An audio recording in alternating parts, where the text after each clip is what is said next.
నమస్కారం అండి.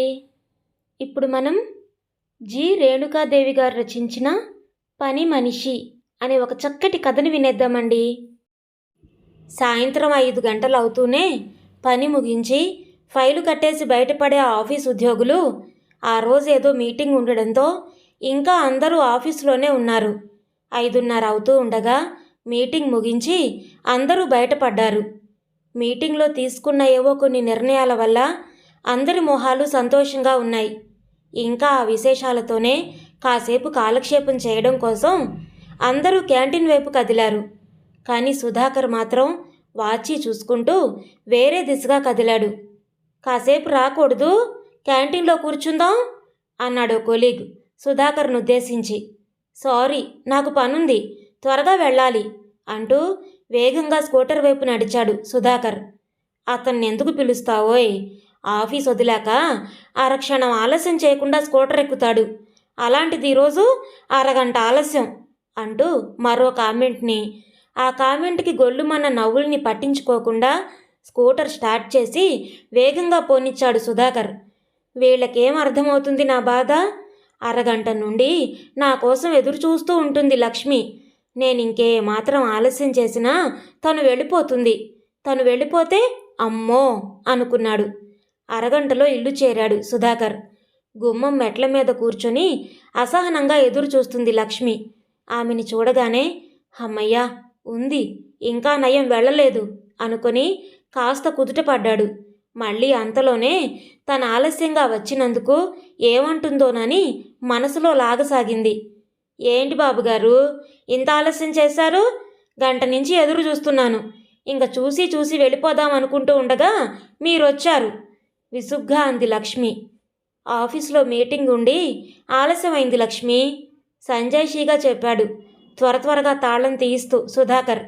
ఇలాగైతే ఎలాగ బాబుగారు? పొద్దు దగ్గర పడింది, ఇప్పుడెంత పని చేయాలని? అంట్లు దోమాలా, ఇల్లు తుడవాలా, వంట చేయాలా? ఇన్ని పనులు నేనెప్పుడు చేయాలి? ఇంటికి ఎప్పుడు వెళ్ళాలి? పొద్దుపోయాక ఇంటికి వెళితే నా మొగుడు తంతాడు బాబు. కాస్త హెచ్చు స్వరంతోనే పలికింది లక్ష్మి సుధాకర్ వెనకాల ఇంట్లోకి వస్తూ. నేనేమన్నా కావాలని ఆలస్యంగా వచ్చానా అని గట్టిగా చెప్పబోయి అంతలోనే తమాయించుకొని గొంతులోకి సహనాన్ని తెచ్చుకొని, ఆఫీసులో మీటింగ్ మూలాన ఆలస్యమైంది లక్ష్మి, అంతేగాని కావాలని ఆలస్యం చేశానా చెప్పు? మీటింగ్కి తప్పనిసరిగా ఉండాలని రూలాయే, నన్నేం చేయమంటావు అంటూ బట్టలు మార్చుకునే మిషతో గదిలోకి వెళ్ళాడు. అక్కడే ఉంటే ఇంకా ఏమంటుందోనని. నిజమే బాబు, మీ పనులు మీకుంటాయి, కానీ మా బాధలు మాకుంటాయి కదా. నేను ఇంటికెళ్ళి నా మొగుడికి పిల్లలకి వండి పెట్టాలి కదా. ఆలస్యమైతే ఆకలి కాగలేక పిల్లలు ఏడుస్తారు, తాగొచ్చే నా మొగుడు తంతాడు. మా ఇల్లు దూరంలో ఉందాయే, అంత దూరం నడుచుకుంటూ వెళ్ళేటప్పటికీ చీకటి పడుతుంది. వంటింట్లో అది ఇది సర్దుతూ గుణుస్తూనే ఉంది లక్ష్మి. బట్టలు మార్చుకొని వంటింట్లోకి వచ్చి, ఇల్లు తొడవద్దులే, అంట్లు తోమి వంట చేసి వెళ్ళు, కూరలు నేనే తరుగుతానులే, కాఫీ పట్టడం కోసం స్టవ్ అంటిస్తూ చెప్పాడు సుధాకర్. లక్ష్మి కొంచెం సంతృప్తి పడి అంట్లు తోముతుంటే కాఫీ కలపడంలో నిమగ్నమయ్యాడు సుధాకర్. ఇంట్లో దాదాపు అన్ని పనులు లక్ష్మి చేస్తుంది, కానీ కాఫీ మాత్రం సుధాకర్ కలుపుతాడు. సుధాకర్ చేతి కాఫీ తాగుతూ, ఇన్నేళ్లలో తాగుతాను కానీ మీ చేతి కాఫీ అంత కమ్మగా ఎక్కడా దొరకదు బాబు అని మెచ్చుకుంటుంది లక్ష్మి. పెద్ద గ్లాసు నిండా లక్ష్మికి కాఫీ పోసి తను ఓ కప్పులో పోసుకొని తాగి కూరలు తరగసాగాడు సుధాకర్. అంట్ల పని పూర్తి చేసిన లక్ష్మి రోజులాగే తాపీగా కాఫీ తాగేసి మరో అరగంటలో వంట పని ముగించి ఉదయం పూట మిగిలిన పదార్థాలేవో పట్టుకొని ఇంటికి వెళ్ళిపోయింది. అమ్మయ్యా, ఈరోజు గడిచిపోయింది అని ఊపిరి పీల్చుకున్నాడు సుధాకర్. సుధాకర్ బ్రహ్మచారి. గత సంవత్సరమే ఉద్యోగంలో చేరడానికి గాను ఈ ఊరొచ్చి ఓ ఇల్లు అద్దెకి తీసుకొని ఉంటున్నాడు. ఉద్యోగం వచ్చే వరకు అమ్మ చేతి వంట కమ్మగా తినడం అలవాటైన అతనికి ఇక్కడ హోటల్ భోజనం సహించలేదు. ఎప్పుడూ వంటగది చూడని వాడవడం వల్ల స్వయం పాకం చేసుకునే ప్రయత్నంలో ఘోరంగా విఫలమయ్యాడు. అందుకే వంట మనిషిని కుదుర్చుకునే ప్రయత్నం చేశాడు. కానీ టౌన్కి దూరంగా ఉండే ఆ ఒక్క ఇంటి కోసం రావడానికి ఎవరూ దొరకలేదు. చివరికి ఎలాగో లక్ష్మి దొరికింది. లక్ష్మి సుధాకర్ ఇంటికి దూరంగా ఉండే ఓ కాలనీలో దాదాపు 5-6 ఇళ్లల్లో పనిచేస్తుంది. టౌన్కి దూరంగా ఉండే సుధాకర్ ఇంట్లో పనిచేయడానికి మొదట ఆమె కూడా ఒప్పుకోలేదు. కానీ మంచి జీతం ఇవ్వచూపడంతో చివరికి ఎలాగో ఒప్పుకుంది. మామూలుగా అందరిళ్లల్లో పాచి పని మాత్రమే చేస్తున్నా సుధాకర్ ఇంట్లో అన్ని పనులు చేయడానికి ఒప్పుకుంది. ఉదయం 8 అవుతున్నా లక్ష్మి జాడలేదు. సుధాకర్ రోజు 9 గంటలకంతా బయలుదేరి ముందు క్యాంటీన్కి వెళ్ళి టిఫిన్ చేసి ఆఫీసులో అడుగు పెడతాడు. లక్ష్మి ఒప్పందంలో కాఫీ, టిఫిన్ లేవు. రోజు 2 సార్లు మాత్రం అన్నం కూరలు చేస్తుంది. ఉదయం చేసిన అన్నం కూరల్ని క్యారియర్లో ఆఫీస్కి తీసుకెళ్తాడు సుధాకర్. స్నానం చేసి వచ్చి లక్ష్మి కోసం ఎదురు చూస్తూ విసిగేసి రెండోసారి ఫ్లాస్క్లోని కాఫీ గ్లాసులో కొంచుకొని తాగసాగాడు. వంట చేతకాకపోయినా తప్పనిసరి కాఫీ కలపడం మాత్రం నేర్చుకున్నాడు సుధాకర్.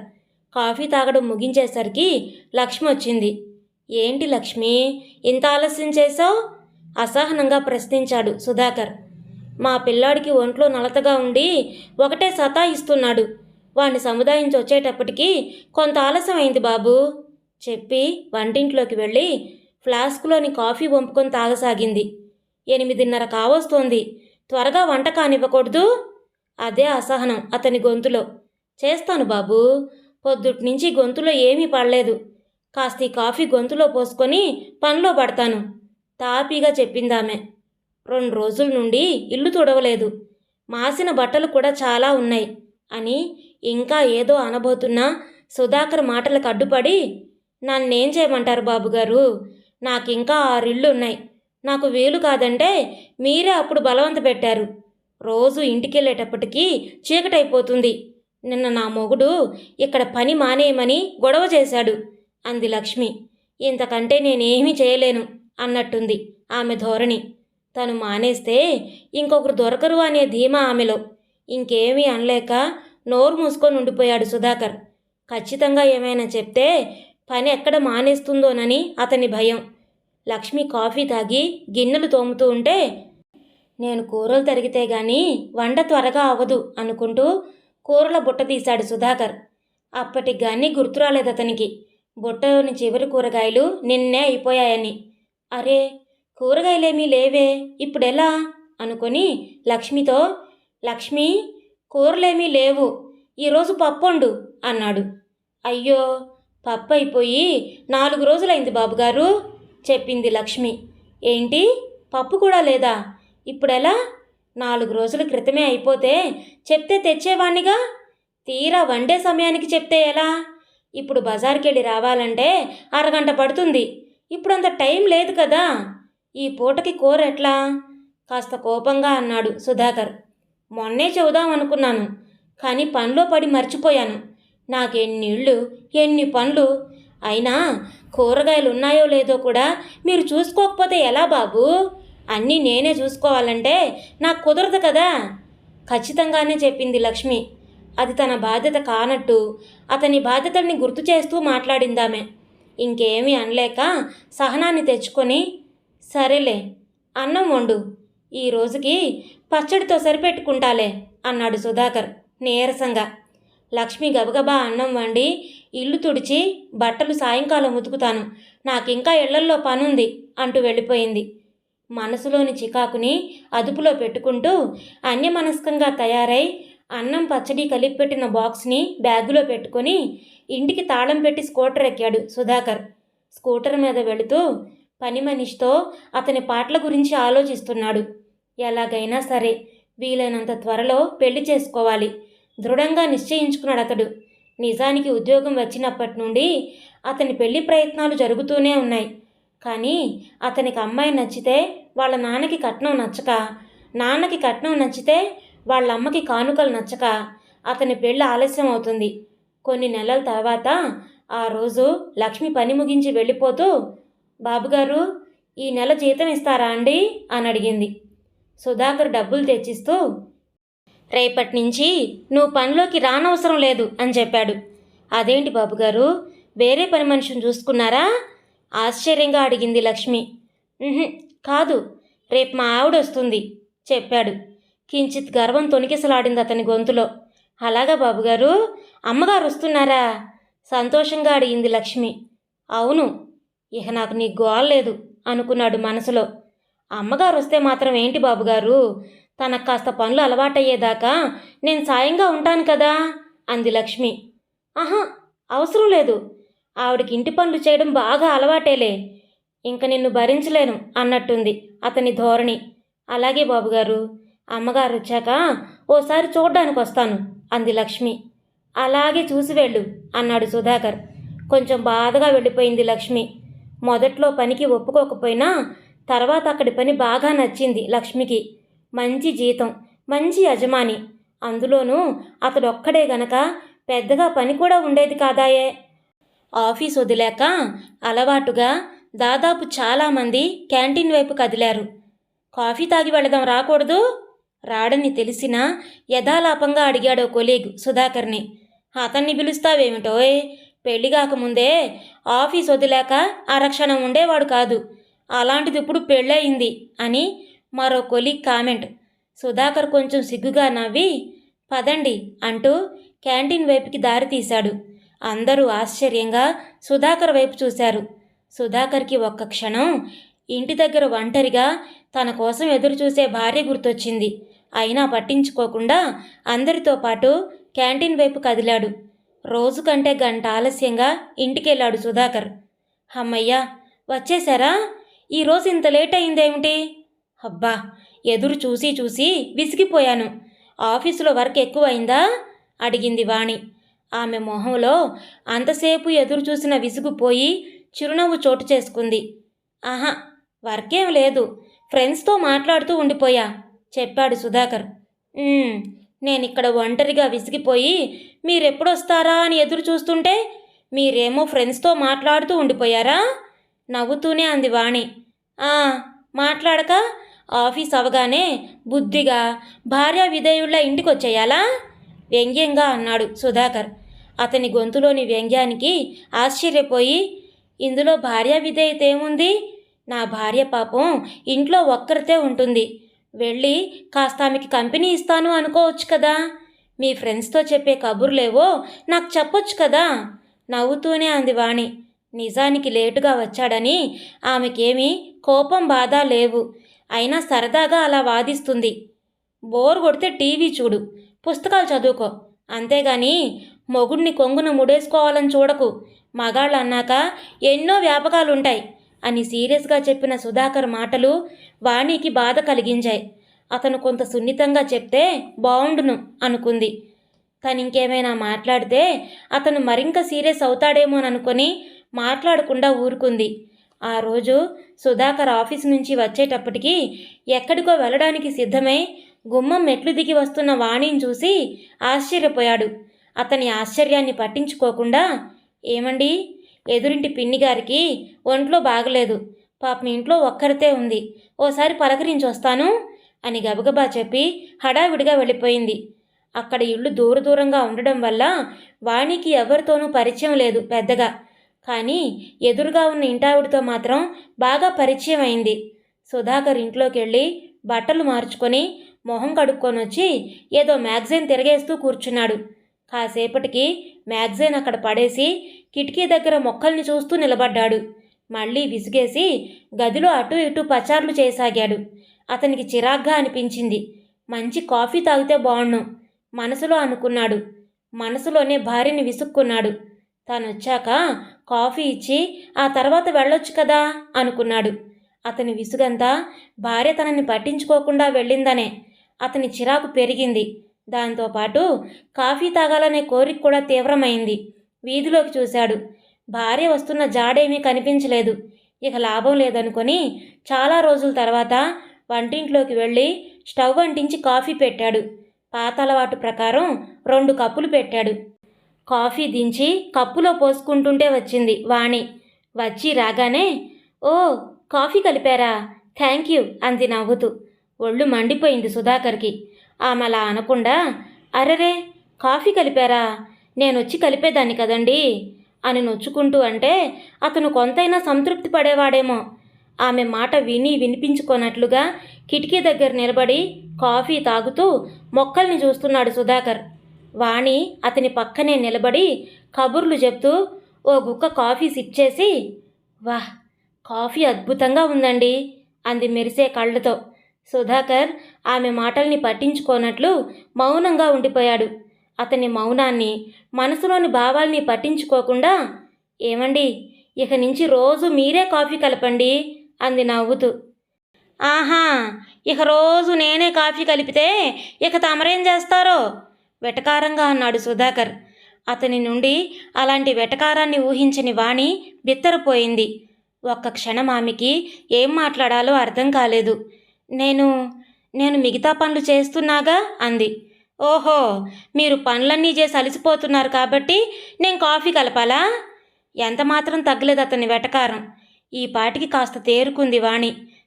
చచా, ఈ మాత్రం పనికి నేను అలసిపోయేదేమీ లేదు. నాకు పని ఎక్కువ అవుతుందని కాఫీ కలపమండం లేదు. మీరు కాఫీ బాగా కలిపారు కాబట్టి అన్నానంతే స్పష్టంగానే చెప్పింది వాణి. నీకు కాఫీ కలపడం బాగా రాకపోతే నేర్చుకో, అంతేగాని పిచ్చి పిచ్చి మాటలు మాట్లాడకు. అయినా ఆఫీస్ నుండి అలసిపోయిచ్చే మొగుడికి ఇంత కాఫీ ఇవ్వాలనే ఇంగితం లేదు. పైగా నన్నే రోజు కాఫీ కలపమంటావా? అతని గొంతులో వెటకారం స్థానే కోపం ధ్వనిస్తోంది.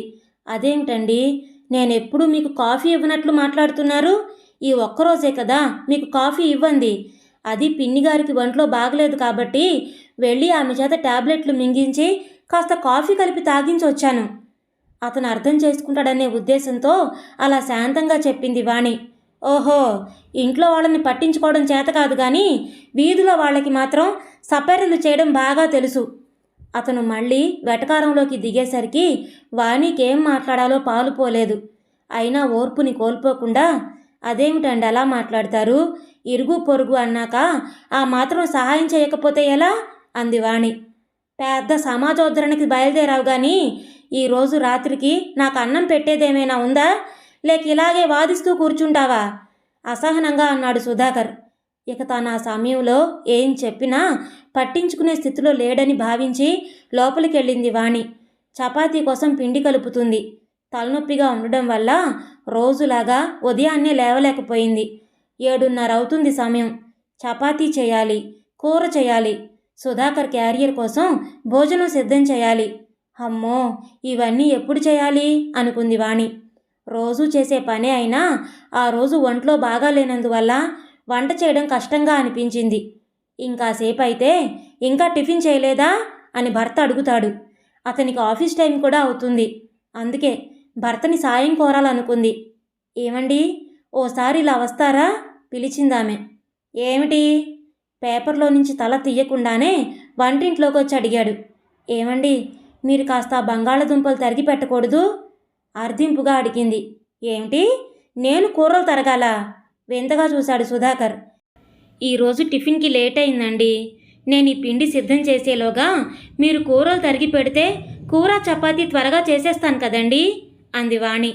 ఓహో, నువ్వు చేసే ఈ పాటి వంటకి ఇంకా నా సాయం కూడా కావాలా అని చిరాగ్గా అంటూ, అవును, నిన్న నేను ఇడ్లీ చేయమన్నానే, నువ్వేంటి చపాతీ చేస్తున్నావు అడిగాడు.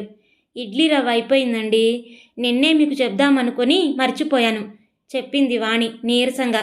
మర్చిపోతావులే, అయినా మర్చిపోకుండా ఉండడానికి నువ్వేమైనా ఇంటి బాధ్యతల్ని పట్టించుకుంటేగా. తగు పెట్టుకోవడానికి సిద్ధంగా ఉన్నట్లు మాట్లాడుతున్నాడు సుధాకర్. అదేమిటండి అలా మాట్లాడుతున్నారు? ఏదో పనిలో పడి చెప్పడం మర్చిపోయాను. ఇప్పుడేమైందండి? ఏదో టిఫిన్ చేస్తున్నాను కదా. ఆమె గొంతులో కాస్త అసహనం ధ్వనించింది. అంటే నువ్వే గడ్డి చేస్తే అదే నేను తినాలి, అంతేగాని నేను కోరింది మాత్రం నువ్వు చెయ్యవు, అంతే కదా కోపంగా అన్నాడు సుధాకర్. నేనింత కష్టపడి చేసేదానికి మీరు గడ్డి అని పేరు పెడితే నేనేమీ చేయలేను. నాకు బాగా తలనొప్పిగా ఉంది. నేను మీతో వాదించదలుచుకోలేదు. మీరు నాకే సాయం చేయొద్దు, పని నేను చేసుకోగలను. గుండెల్లో నుంచి తన్నుకొస్తున్న దుఃఖాన్ని బలవంతంగా అణుచుకుంటూ సీరియస్గా చెప్పి బంగాళదుంపలు తీసుకొని చకచకా ముక్కలు చేయసాగింది. కానీ అంతటితో ఊరుకుంటే అతను మొగుడు ఎలా అవుతాడు? ఇంకా ఏవేవో అంటూనే ఉన్నాడు. అవేవీ వినిపించుకోనట్టుగానే టిఫిన్ చేసి అతనికి పెట్టి తను తినకుండానే గబగబా వంట చేసి అతనికి క్యారియర్లో సర్దసాగింది. ఇంతలో బాగున్నారా బాబుగారు, అమ్మగారున్నారా అనే మాటలు వినిపించాయి. కానీ భర్త ప్రవర్తన గురించి ఆలోచిస్తున్న వాణికి ఆ మాటలు ఏమాత్రం ఆసక్తి కలిగించలేదు.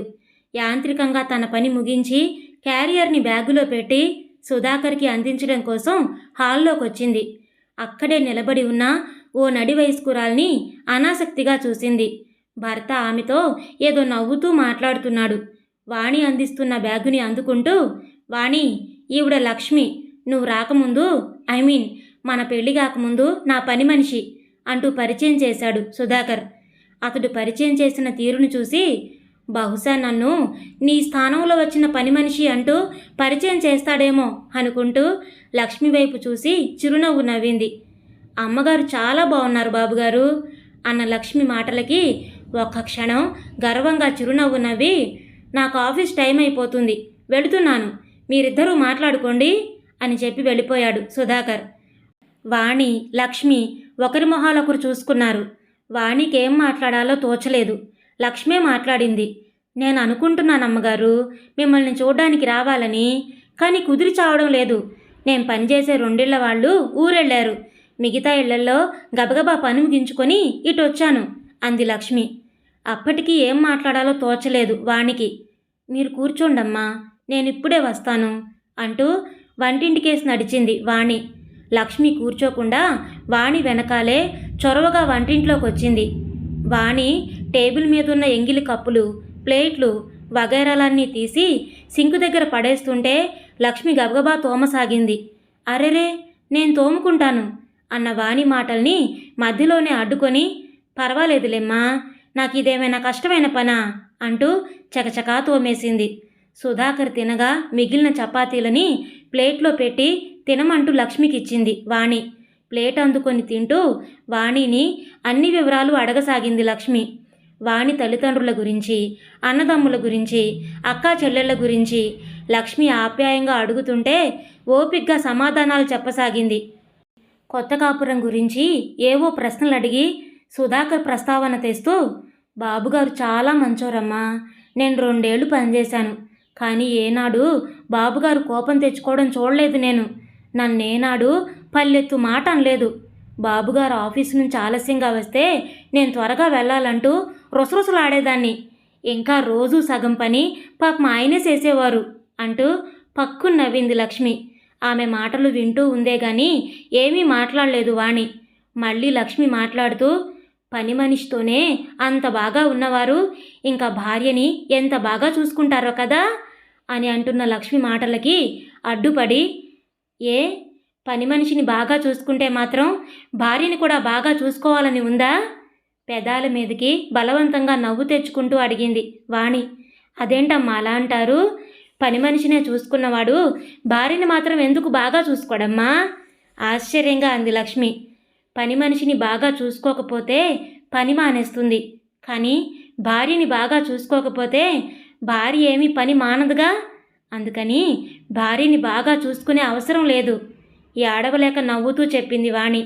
అదేంటమ్మా అలా మాట్లాడుతున్నారు? అనుమానంగా వాణి కళ్ళల్లోకి చూసింది లక్ష్మి. ఆహా, ఊరికే సరదాకి మాట్లాడాను అంటూ చూపులు తిప్పుకొని, ఉండు కాఫీ కలుపుతాను అంటూ స్టవ్ వైపు కదిలింది. కాఫీ అంటే గుర్తొచ్చిందమ్మా, అయ్యగారి చేతి కాఫీ అద్భుతంగా ఉంటుందమ్మా. 2 ఏళ్ళు అయ్యగారి చేతి కాఫీ తాగానమ్మా అంది లక్ష్మి. అదృష్టవంతురాలివి మనసులోనే అనుకుంది వాణి.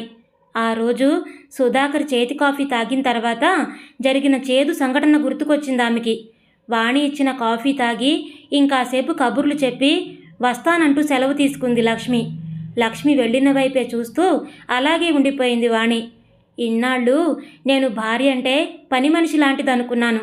పని మనిషికి జీతము, రాయితీలు, హక్కులు ఉంటాయి, కానీ భార్యకి అవేమీ ఉండవు సరికదా, బాధ్యతలు మాత్రం ఉంటాయి అనుకుంది భారంగా వాణి.